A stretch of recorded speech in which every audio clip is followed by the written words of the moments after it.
The dark future approaches. Cyberpunk 2077 is less than 30 days away, and all around the world right now we're seeing tons of billboards with that December 10th date full on display, from Times Square, New York, to Australia, to Poland, to Italy, to LA. Tons of billboards, tons of advertising that CDPR is investing, and it definitely seems like this game is coming out. There's just no indication at all that there's any delays happening, and most of the investors and stuff are putting out assessments that yes, this game it's done and it's coming, and CDPR is also pretty much given that indication. But I understand concerns. I know a lot of people, as I saw in my last video's comment section, they're not going to believe it until the game is in their hands, and I think that's very understandable at this point. But today we have a lot of new Cyberpunk 2077 to discuss. Obviously we have Night City Wire episode 5 in just a few days. I will be live streaming that, so make sure to tune in for that at 12 p.m. noon Eastern Standard Time on Thursday. And right now we have some new gameplay to break down, but we also have some news to go over, and we're just going to dive into it very fast now. We have analysts estimating that the budget of Cyberpunk 2077 is higher than that of Grand Theft Auto 5. This is a massive game. 7 years, I believe, of development, 8 years. It's costly. Analysts at the Polish brokerage firm Dimbos predict that by the end of the year, Cyberpunk 2077 shipments will reach 21 million copies. That is massive. And within 12 months after release, sales will reach 34 million. Speaking about Grand Theft Auto 5, analysts noted that Cyberpunk 2077 has a chance to outperform Rockstar Games in at least one aspect. They estimate that the approximate budget of the game will be eventually approximately US dollars 314 million. And so far it's been reported that Grand Theft Auto 5 had a budget of, I believe it was $265 million, but obviously with Grand Theft Auto Online that's probably increased over the years and has far exceeded that. But either way, yes, Cyberpunk 2077, a massive game. And as of the last few days, CD Projekt Red have become very active on social media, revealing some new stuff. We obviously have the No Save Point Run the Jewels music video, which is very well made, stylish, and it just looks phenomenal. There's nothing really to break down about this trailer other than the fact that it looks great, and it's something that I think a lot of people found fascinating. And yeah, you see the Maelstrom Gang, you see all kinds of things that will be in Night City, but nothing specifically that's going to stand out. And yes, for those who aren't exactly into hip-hop or rap or anything, CD Projekt Red did reveal a new song by Samurai called Black Dog, showing off that heavy metal that I think a lot of people attribute with the cyberpunk genre. And then we have a new NPC that was revealed. We've seen this character before, but we now have a name. Erika Isha revealed the character on Twitter, saying, "I can't believe I get to say this. I'm in Cyberpunk 2077. I voice Ruth Zeng. I can't wait for you to meet her and the other colorful characters I play in Night City. Thank you so very much, CD Projekt Red. It is an honor and a dream come true." And yes, she looks like she's one of the TV hosts that make up Night City. That's an assumption, obviously. But yes, another character that has been confirmed for the game. And as I'm recording this video, we actually have a few new pieces of news that have emerged, like the box art for Cyberpunk 2077 has leaked. This isn't too surprising considering the fact that the game's already being printed on discs. This was always inevitable that this was going to leak, but if you are buying Cyberpunk 2077's physical edition, it is confirmed there are 2 discs.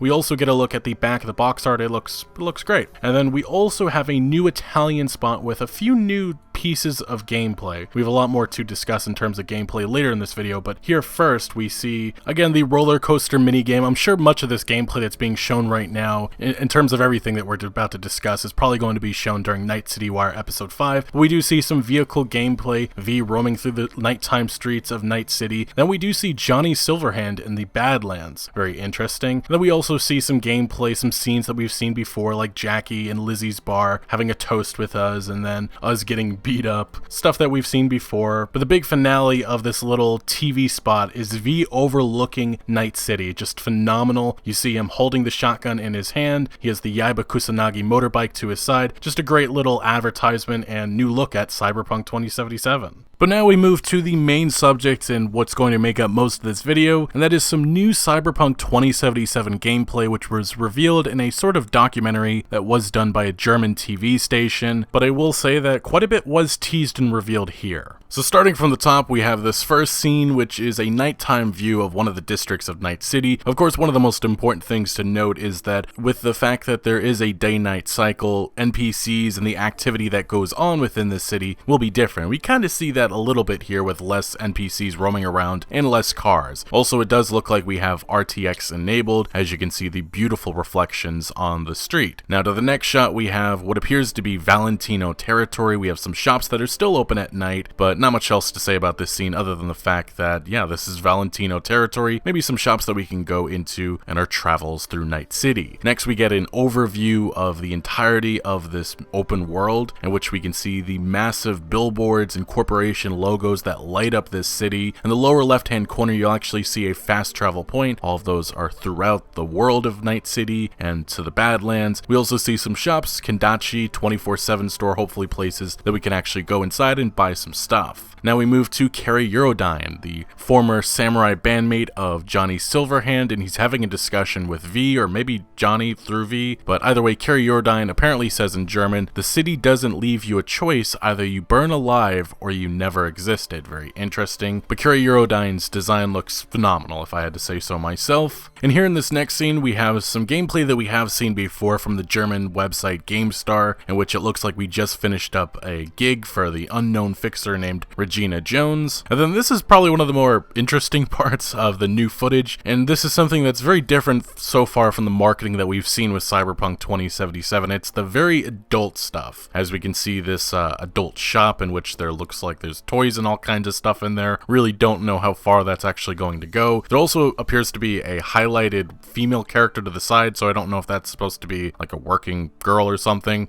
Either way, we also do see some reflections on the ground just showing off the beauty of this world. Also the power of the RTX effects that are in place. It is also worth mentioning that there is a couple of markers on the screen, although I personally myself just can't make out what they are. There's some type of blue icon to the left, and then to the right there's a couple of icons. One that's yellow seems to be maybe a mission that we have to take on, and then another icon that's 72 meters away that, again, it's just unclear what they actually are, what they stand for. Moving along, next we have a couple of very brief shots, but here we have the NCPD exiting some sort of flying ship looking to infiltrate some sort of location, and it is the NCPD as you can see on their vests, although it's unclear if maybe it's the MaxTac special unit, maybe they're going after cyber psychos. And then here in this next shot, very briefly, we see the Maelstrom Gang hanging around in their hideout in the Watson industrial area, and then we see what appears to be Arthur Jenkins. This is an important NPC on the Corporal Life path. And then we see the outside of the Afterlife bar, in which we can see the bouncer allowing people in and out, and I believe we also see on the side Jackie, and then we see Weldon Holt, one of the candidates for the Merrill race of Night City. Remember, there's 3 of them, and I actually do think that this is going to be an important quest line or something that's going to be important for us to take part in. In these next few shots, we see some gameplay that we've already seen before, like we see the father, one of the fixers of Haywood, we see the outside of Lizzie's bar, in which we see another bouncer, Adam Smasher, a couple of other NPCs that we've met and seen before in previous gameplay, nothing new actually. And then we do see a CD Projekt Red developer, Miles Toss, the senior level designer on Cyberpunk 2077, playtesting the game. We can see Jackie on the screen. There's not much else to make from this scene because it's obviously just a little bit blurred, so we can't make out what's actually happening specifically. But yes, they are playing the game. Without a doubt, this probably has to be one of my favorite shots of this new gameplay, because we've seen this scene a few times before in the 48-minute gameplay demo that came from E3 2018. Well, it's completely upgraded and it looks a lot more lively, I guess that's the best way to put it. And I'm actually really fascinated by how this world has grown and the changes that have been made. But as you can see, it looks like V has got a message from an unknown character, Coach Fred, and obviously this is in German, so it's unclear 100% what's being said, but I believe it says, "Hey V, Watson is no longer," something along those lines. It's an unknown character, maybe a fixer that will work for eventually. But yes, I think the most important thing about this specific scene is just looking at the verticality of this world. And I think that the one thing that CDPR probably should do a better job of in the next couple of weeks is just showing off the verticality and trying to put some of the worries about the world being too small to rest, because this world is just massive, and it's a different type of massive that I don't think we've really seen too much in gaming as of the last, I don't know how many years. But here we move to another scene that we've actually seen in some previous gameplay, some photos. We see the outside of some place called EdgeNet. There's some sort of icon for it, Maybe this is some type of arcade or some place we can actually go to. I don't know what the context of what it actually is going to be. But we do see some more icons. We have the important icon below us, looks like maybe a mission we have to take on. To the left, we have a gun shop that's under this street, and to the right, it looks like it's some sort of food stand that we can get some, maybe some health from. But this is probably something that I think a lot of people are actually hyped about seeing, and that is the character creator menu. We talked about this before. We saw a little bit of a hint of this in the last Night City Wire, but we see male V and female V. These are the body types that we get to choose from at the start of the game. But here in this very brief shot, we see just some of the customization that's going on. We see V change his hair. Looks like he goes from a mohawk to a man bun to just a nice fresh cut. And then we also see some facial changes. You can see some cyberware that's put on his face. You can see his teeth changed from just regular teeth to silver teeth to gold. Looks pretty fascinating. It's going to be awesome to see all the different options that we have at our disposal. And for what it is worth, thanks to some German speakers, these are actually some of the words that were on the screen, the options that were there. We have skin color, skin type. Maybe we can change the smoothness or the roughness of V's skin. We have the hairstyle, of course, hair color, eyes, eye color, beard style, beard color, cyberware. We saw some of that just briefly, putting the cyberware on under his eyes, scars, and then tattoos. And then there's many more options. Obviously, the slong changer is just one of them. Now, getting back into some of these new gameplay scenes,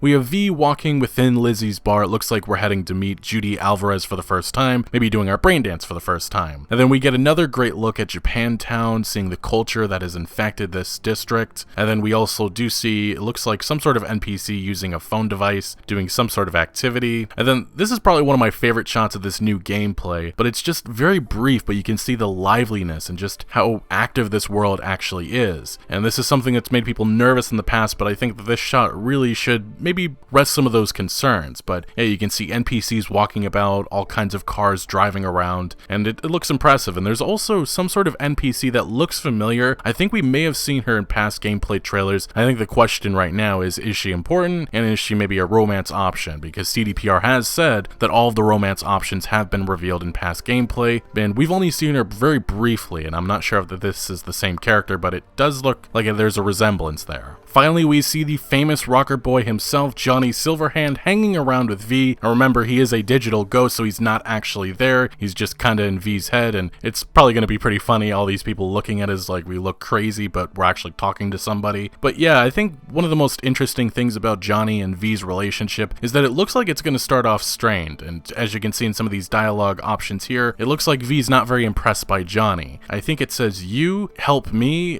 blank please," and then the other option is, "I don't trust you." So I think that's kind of very telling about how things will start off, and maybe we'll grow to like Johnny over time. But yeah, he has a personality, which I think CDPR has explained that he's not a very nice person, and I think people need to understand that. As I was recording this video, we actually got a new screenshot from this specific scene in which the Cyberpunk 2077 Twitter account said, "Can you feel it? Can you touch it? Get ready, cause here we go. Happy birthday." Did you know that Johnny Silverhand was born on November 16th, 1988? Happy 32nd birthday to our favorite rocker boy. And yes, it's just a very stunning scene. We're probably going to see more of this within the next Night City Wire episode. But yes, here's another high definition shot from the same scene that we just got in this new gameplay footage. Also, in the background of this scene, obviously it is set in a very beautiful diner, but we do see I guess you could say a TV screen in which we see a character that we've seen before, knockoff Jim Cramer, that's what I called him. But yeah, these are the talk show hosts, the entertainment stuff that we'll see on screens throughout Night City. That's what I had assumed based on the last Night City Wire when we saw some of this stuff, but now it's here again in confirmation, I guess. But to the last few shots, we have the inside of Lizzie's bar. It looks like there's tons of activity. This is definitely